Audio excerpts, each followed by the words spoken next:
Over 17,000 American companies have formally objected to recent tariffs. That's more than the population of Sleepy Hollow, New York, a town famous for losing its head, which feels about right for our current trade policy. When the government plays economic chicken with the world, it's not just news, it's real pain for businesses and, ultimately, for all of us. Politicians may celebrate being tough on trade, but behind the scenes, America's biggest companies are scrambling to adapt, rewriting business plans in panic. Tonight, we'll look at the fallout for 5 iconic companies: Walmart, Ford, GM, Harley-Davidson, and Caterpillar, forced into drastic changes not by bad management, but by tariffs. These aren't just cautionary tales. They're blaring alarms about the real cost of these policies, from your grocery bill to the future of American jobs. So, let's unpack how a simple tax on imports can force corporate giants to wave the white flag, and what that means for you and the economy. Strap in.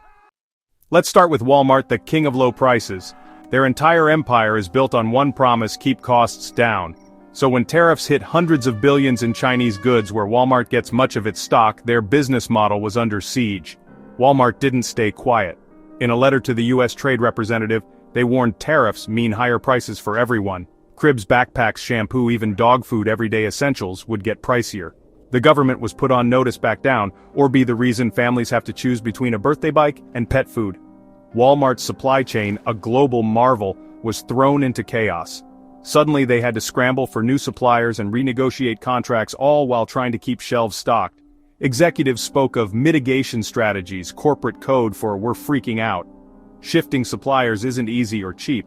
Even a small price hike at Walmart ripples across the entire economy. The very people tariffs were supposed to help, the working and middle class, were the ones footing the bill. Walmart's outcry wasn't just lobbying, it was a distress signal. When the king of low prices says it can't keep prices low, something's deeply wrong. Tariffs aren't an abstract tool, they hit consumers right in the wallet.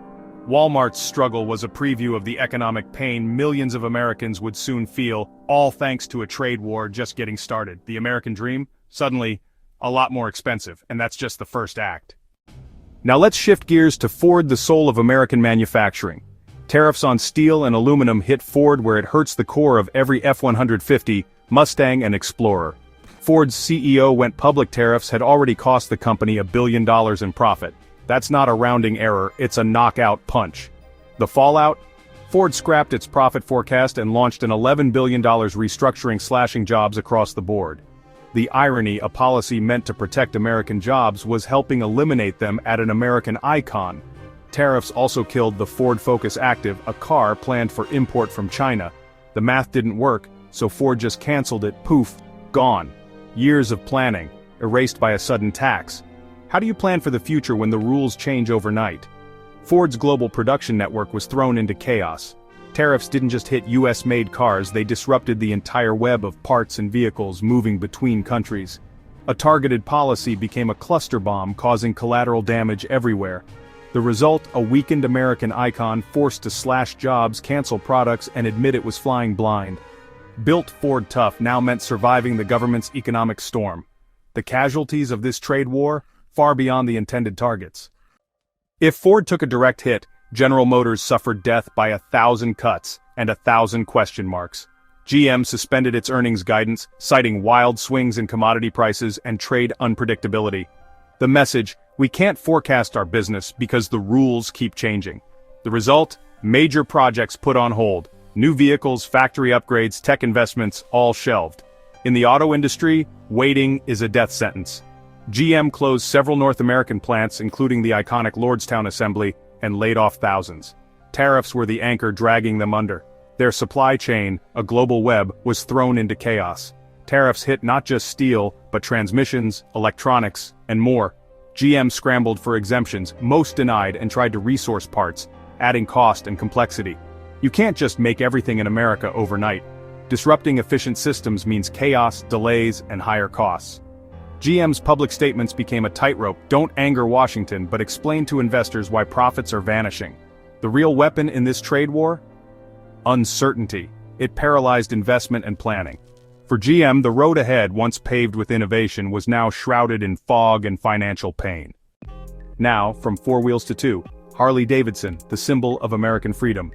When the US imposed steel tariffs, the EU hit back. slapping a 31% tariff on Harleys sold in Europe.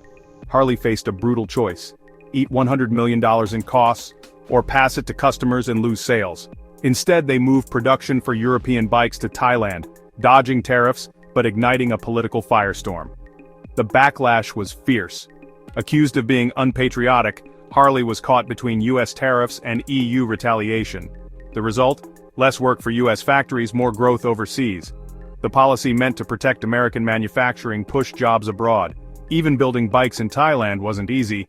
Parts shipped from the US faced their own tariffs, and raw materials were pricier at home. Harley was hammered from every angle, a masterclass in how not to support domestic industry. The American icon was forced to globalize not for efficiency but for survival. The roar of the Harley engine was drowned out by tariffs and political grandstanding, leaving workers and the brand itself reeling. Finally, let's talk Caterpillar, the company that moves the earth. When Caterpillar starts warning about tariffs, you pay attention. Tariffs on steel alone meant up to $200 million in extra costs a year, catastrophic for a company that builds with hundreds of tons of it. But it didn't stop there. Tariffs hit imported components, creating a logistical nightmare and forcing Caterpillar to scramble for new, pricier suppliers. Executives warned they'd raised prices as much as they could. Any more, and they'd lose business. Competing globally, tariffs put Caterpillar at a disadvantage. Foreign rivals weren't hit with the same costs. Investment slowed, innovation stalled, and the company's long-term health was at risk. Retaliatory tariffs made things worse. Caterpillar's products became pricier in key export markets, slashing sales. The result: higher costs at home, lower sales abroad, a brutal 1-2 punch. Caterpillar's story is the tariff dilemma in a nutshell. A policy meant as a shield quickly became a sword, wounding American industry from all sides. So there you have it. From Walmart to Caterpillar, the story is the same. Tariffs meant to protect have backfired. They've raised costs, created uncertainty, and pushed jobs overseas, hurting the very people they were supposed to help. These aren't just business decisions, they're seismic shocks to the American economy. When iconic brands say US policy makes it impossible to compete, it's time to ask, is this strategy working? The real cost isn't just dollars. It's lost jobs, stalled investment, and a weakened industrial base. Have you felt the impact? Let us know in the comments. Thanks for watching.